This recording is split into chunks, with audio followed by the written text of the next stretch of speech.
नमस्कार दोस्तों, स्वागत है आपका हरियाणा तक के खास शो द गुड़गांव रिपोर्ट में। और आज के हमारे एपिसोड में हम बात करने वाले हैं जेम ट्यून्स के मालिक राविंदर यादव की।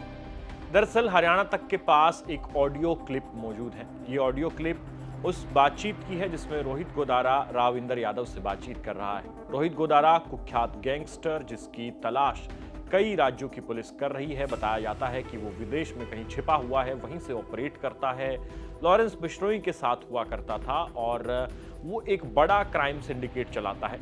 तो हमारे पास ये ऑडियो क्लिप मौजूद है। ये ऑडियो क्लिप आपको सुनाएंगे, साथ ही आपको हम पहली बार ये भी बताने जा रहे हैं कि राविंदर यादव ने जो तमाम आरोप लगाए पुलिस वालों पर फाइनेंसरों से मिले होने का, उसने शिकायतें भेजी हैं हरियाणा के गृह विभाग को, होम सेक्रेटरी को, और सीआईडी से जांच कराने की मांग की है। उस शिकायत में किन पुलिस वालों के नाम हैं, और साथ ही पहली बार आपको सुनाएंगे कि हरियाणा एसटीएफ जिस पर राविंदर यादव गंभीर आरोप लगा रहा है, उनके आईजी सतीश बालन ने इन तमाम आरोपों पर क्या कुछ जवाब दिया है और राविंदर यादव के बारे में क्या बताया है।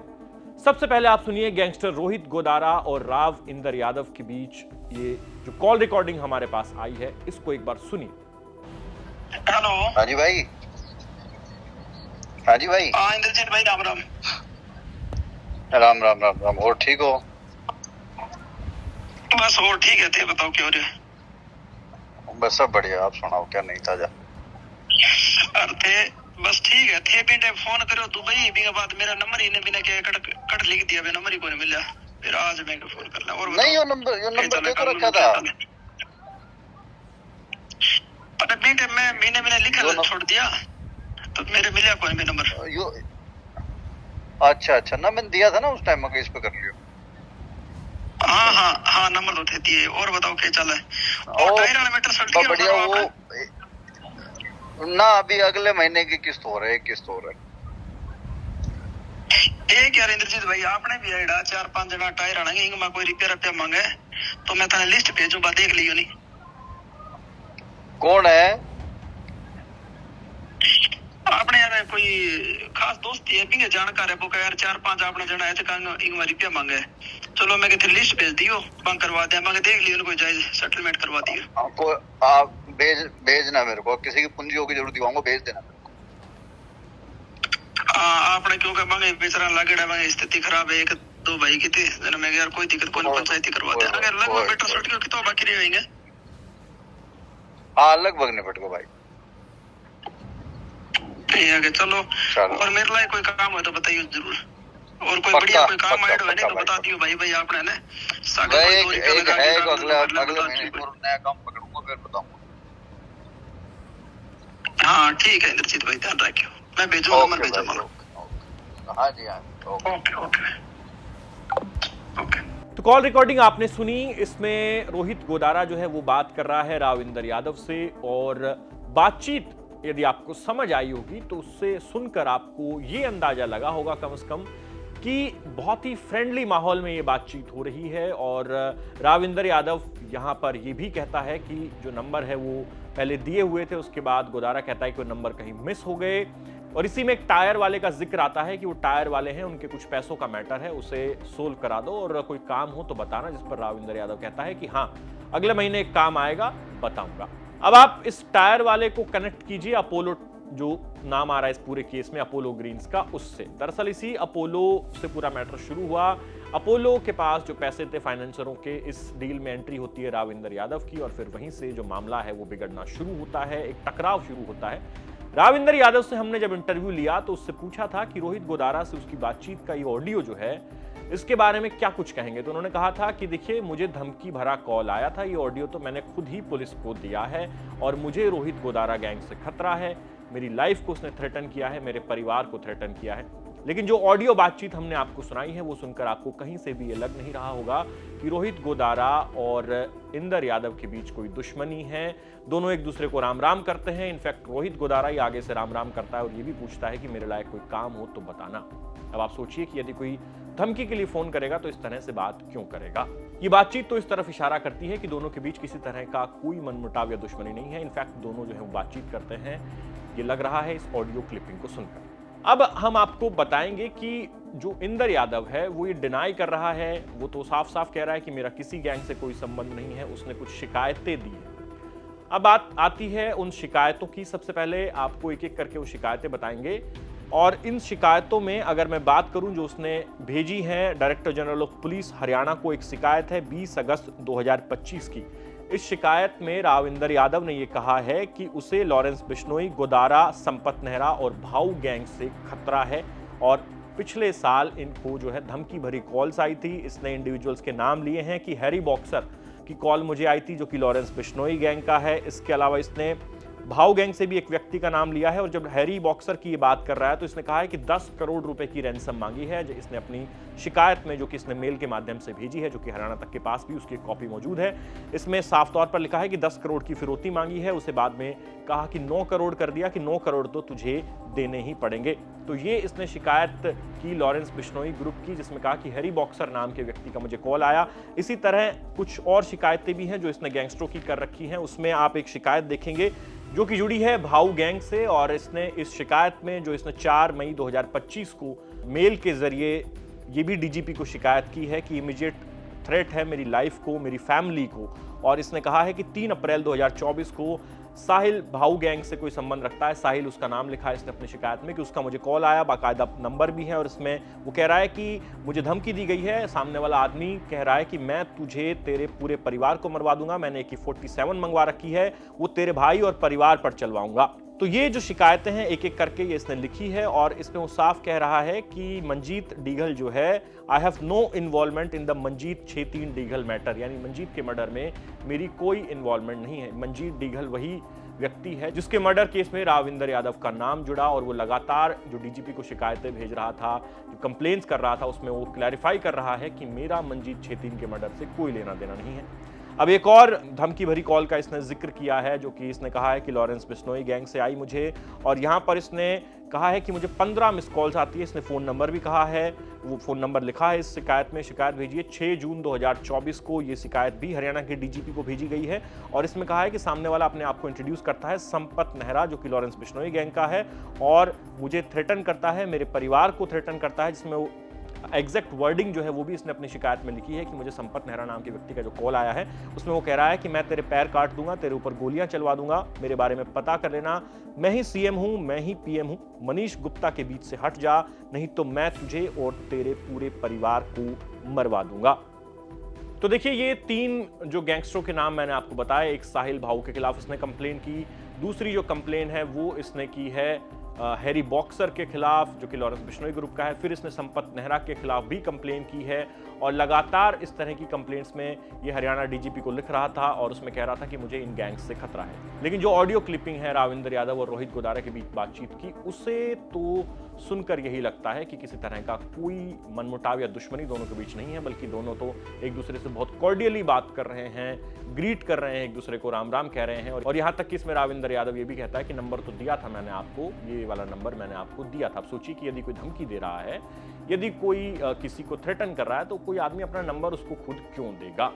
साथ ही अंत में ये भी कहा इस ऑडियो क्लिपिंग में कि कोई काम हो तो बताना, रोहित गोदारा ने कहा। तो इस पर भी इंदर यादव ने कहा कि अगले महीने काम आएगा तो बताऊंगा। तो ये जो कॉल रिकॉर्डिंग है और ये जो शिकायतें हैं, आपस में कॉन्ट्राडिक्ट करती हैं। राविंदर यादव के जो दावे हैं वो कॉन्ट्राडिक्टरी है।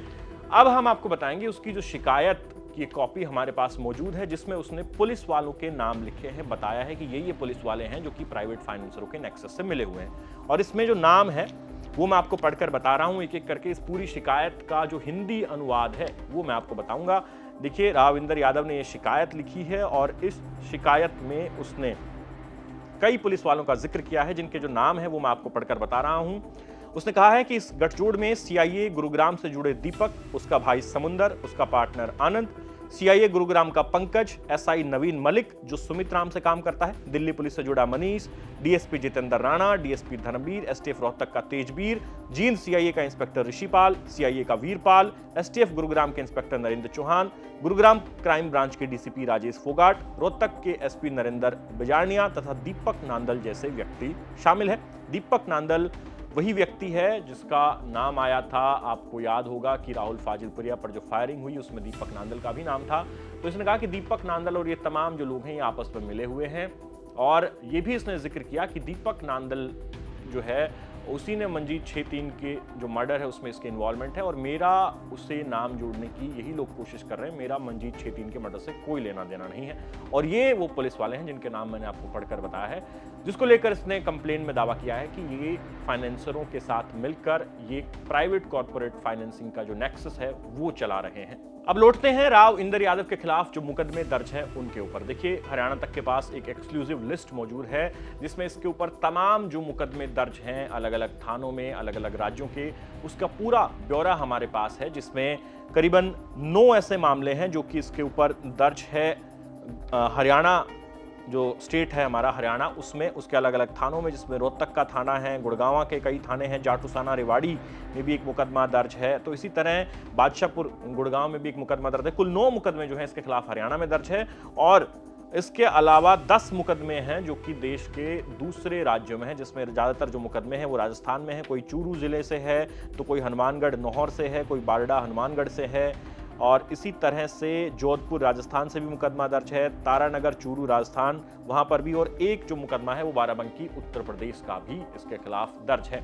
यानी 19 मुकदमे हैं जो कि राव इंदर यादव के खिलाफ दर्ज है। और अब क्योंकि ये बहुत बड़े आरोप राव इंदर यादव ने हरियाणा पुलिस पर लगाए थे, एसटीएफ पर लगाए थे, तो इन तमाम आरोपों पर एसटीएफ का क्या पक्ष है, सरकार का क्या पक्ष है, वो जानने के लिए हमने बातचीत की एसटीएफ के आईजी सतीश बालन से। हमारे संवाददाता नीरज वशिष्ठ ने सतीश बालन से बातचीत की है, जिसमें सतीश बालन ने ये साफ तौर पर कहा है कि राव इंदर यादव गुंडा है, बदमाश है और उसके खिलाफ हमारे पास क्रूशियल एविडेंस मौजूद हैं और एविडेंस की कोई कमी नहीं है और वो मेन कॉन्स्पिरेटर है मंजीत छेतीन के मर्डर का। यानी आईजी सतीश बालन एसटीएफ के ये कह रहे हैं कि मंजीत डीगल का जो मर्डर हुआ है उसमें जो मुख्य साजिश करता है वो यही व्यक्ति है राव इंदर यादव का। और सतीश बालन ने साफ कहा कि जब ये इतना ही निर्दोष है, इस तरह के दावे ये कर रहा है, तो इसको यहाँ रहना चाहिए था, ये भागा क्यों है, ये डर क्यों रहा है एसटीएफ से। इस तरह की बातें सतीश बालन कह रहे हैं। तो अंत में आप सतीश बालन के साथ हमारे संवाददाता नीरज वशिष्ठ की ये पूरी बातचीत सुनिए और समझने की कोशिश कीजिए कि हरियाणा एसटीएफ पर जो आरोप लगाए हैं उसके जवाब में एसटीएफ के आईजी सतीश बालन ने राव इंदर यादव को क्या कुछ जवाब दिया है और उसकी गिरफ्तारी पर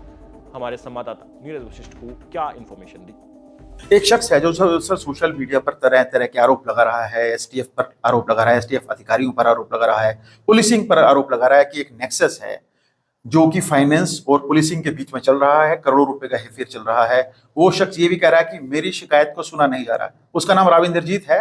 ईडी की रेड भी हुई, करोड़ों रुपए बरामद हुए। आप क्या कुछ कहना चाहेंगे, क्योंकि सर एसटीएफ से जुड़ा भी मामला है। सर ये एसटीएफ में उसके खिलाफ 2 केस है।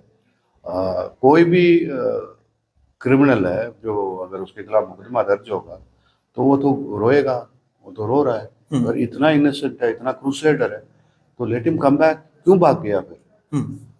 ओके, तो उस दिन आईटी की रेड हो रही थी, उस दिन शाम तक इतने जल्दी उसके 2 घंटे में वीसा कैसे लगे, पासपोर्ट कैसे बन गई, कैसे भाग गया, क्यों भागा? इतना तुम ईमानदार आदमी तो रुक जाओ भैया, पे कोर्ट से अपने इसको चैलेंज करो। ओके, केसेस दर्ज है इसके खिलाफ 3 केसेस। ओके, और ये इज अ क्रिमिनल एंड वो तो रोएगा ही अपने डिफेंस पे।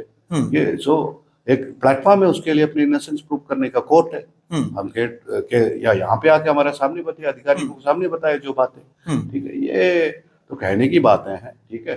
सो जो यहाँ पे 140 करोड़ की आबादी की देश है, कोई ऐसे नहीं भागता। उसका कहना है कि मैंने होम सेक्रेटरी को लेटर लिखे, लेकिन मेरी इन्वेस्टिगेशन कोई कराने को तैयार नहीं है, एसटीएफ पर विश्वास नहीं, सीआईडी से उसकी जांच कराई जाए। आप क्या कुछ कहना चाहेंगे सर ऐसे अपराधी को, ऐसे क्रिमिनल को? अच्छा है, क्रिमिनल एसटीएफ से डर रहा है, ठीक है, डरना चाहिए उसको। सो एसटीएफ से अब आप जो चॉइस देंगे क्रिमिनल को, सो सभी कहेंगे एसटीएफ से मत कराओ। So that's a medal for us. एक रिकॉर्डिंग सर उसके रोहित गोदारा के साथ भी सामने आई थी। क्या इस तरह की आपके पास भी कोई जानकारी है? उस लिहाज से भी आप इन्वेस्टिगेशन कर रहे हैं राव इंदरजीत के खिलाफ? हाँ, उसके खिलाफ खूब एविडेंसेस है हमारे पास। ओके, इसका वो जो रोहतक में जो मंजीत लीगल मर्डर केस में इसका क्या भूमिका था, कैसे इसने मर्डर करवाया है। So he is the main conspirator of murder of Manjeet जो रोहतक जो डीगल का जो फाइनेंशियर का मर्डर किया है। और उन फाइनेंशियर को कैसे तक, एक तो फाइनेंशियर के लिए जो फाइनेंस लेते थे उनको तंग किया पहले, फिर फाइनेंशियर को गैंगस्टर्स के माध्यम से तंग किया। तो ये बहुत बड़ा राक्षस है। ये इज द मेन पर्सन, इसको जल्दी लाएंगे। बाकी क्रिमिनल के तो सोशल मीडिया अकाउंट पर नजर है, क्या राविंद्रजीत के सोशल मीडिया अकाउंट पर नजर है सर? तो बाकी क्रिमिनल्स तो एटलीस्ट अपने को क्रिमिनल मानते हैं, ठीक है। ये सोच रहा है कि ये ऐसे ही कुछ करके, मतलब इट्स नॉट, ये क्रिमिनल, अगर क्रिमिनल भी नैरेटिव बिल्ड करने लग गया, उसके बातों पे अगर इन्वेस्टिगेशन होने लगे तो फिर तो गलत हो जाएगा। So we are following his, we don't give any damn to his tweets and all, but we will bring him back to the country and we will interrogate him and we will let the आपको फिर बुला के बताएंगे।